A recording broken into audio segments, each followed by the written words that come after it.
அனைவருக்கும் வணக்கம். என்னோட யூடியூப் சேனலுக்கு உங்களை அன்புடன் வரவேற்கிறேன். இன்னைக்கு நம்ம ரெசிபி பார்க்க போகிறதில்ல, வீட்டில் எப்படி நெய் ப்ரிப்பேர் பண்ணுறதுன்னு தான் பார்க்க போகிறோம். வாங்க வீடியோக்குள்ளே போகலாம். நான் பேஸ் திக்கான கெட்டில் ஒன்று எடுத்திருக்கேன். இந்த கெட்டில் நெய்க்குன்னு செப்பரேட்டாக வச்சுருக்கேன். நான் 400 கிராம்ஸ் பட்டர் எடுத்திருக்கேன்.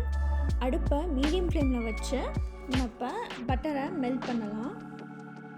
பாருங்கள், நல்லா உருகிட்டுருக்கு. இதில் நம்ம பார்க்க போகிறது மெயினாக என்னென்னா, அந்த பட்டர் எல்லாமே உங்களுக்கு மெல்ட் ஆகிருக்கணும். நீங்கள் அப்பப்போ பார்க்கலன்னா அடி பிடிக்க வாய்ப்பு உண்டு. ஆல்மோஸ்ட் எல்லாமே மெல்ட் ஆகிடுச்சு. இப்போ மேலே அந்த ஒயிட் கலர் பார்ட்டிகல்ஸ் இருக்கு இல்லையா, அதுவுமே நல்லா மெல்ட் ஆகணும்.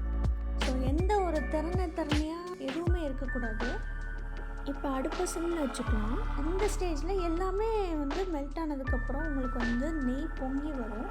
அப்போ லைட்டாக மிக்ஸ் பண்ணி விட்டு ஒரு கொத்து கருவேப்பிலை போட்ட உடனே ஆஃப் பண்ணிடணும். ஆட்டோமேட்டிக்காக நுரை எல்லாமே அடங்கிடும். கருவேப்பிலைக்கு பதிலாக முருங்கைக்கீரை இல்லாட்டி காம்பு எடுக்காத வரமிளகா ஆட் பண்ணிக்கலாம். முருங்கைக்கீரை ரொம்ப சூப்பராக இருக்கும். வரமிளகா காம்பு இல்லாமல் போடலாம். ஆனால் வரமிளகா போடுறதுனால என்ன ஒரு ட்ராபேக் அப்படின்னா, உங்களால் ஸ்வீட் ஐட்டமாக செய்ய முடியாது. அந்த மிளகாயோட வாசம் உங்களுக்கு அப்படியே அந்த நெய்யில் இருக்கும். கருவேப்பிலை நம்மள்கிட்ட எப்பயுமே இருக்கிறதுனால எப்போனாலும் நமக்கு நெய் காய்ச்சிக்கலாம்.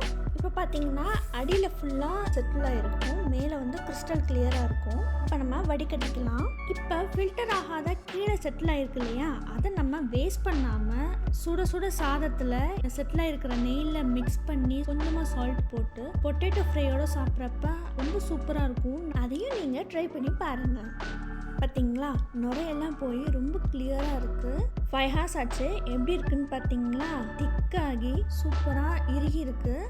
சிம்பிள் அண்ட் ஈஸி தான். உங்கள் வீட்லேயும் ட்ரை பண்ணி பாருங்கள். உங்களுக்கு இந்த வீடியோ பிடிச்சிருந்துச்சுன்னா லைக் பண்ணுங்கள், ஷேர் பண்ணுங்கள், கமெண்ட் பண்ணுங்கள். மறக்காமல் என்னோட யூடியூப் சேனலுக்கு சப்ஸ்கிரைப் பண்ணுங்கள். நன்றி, வணக்கம்.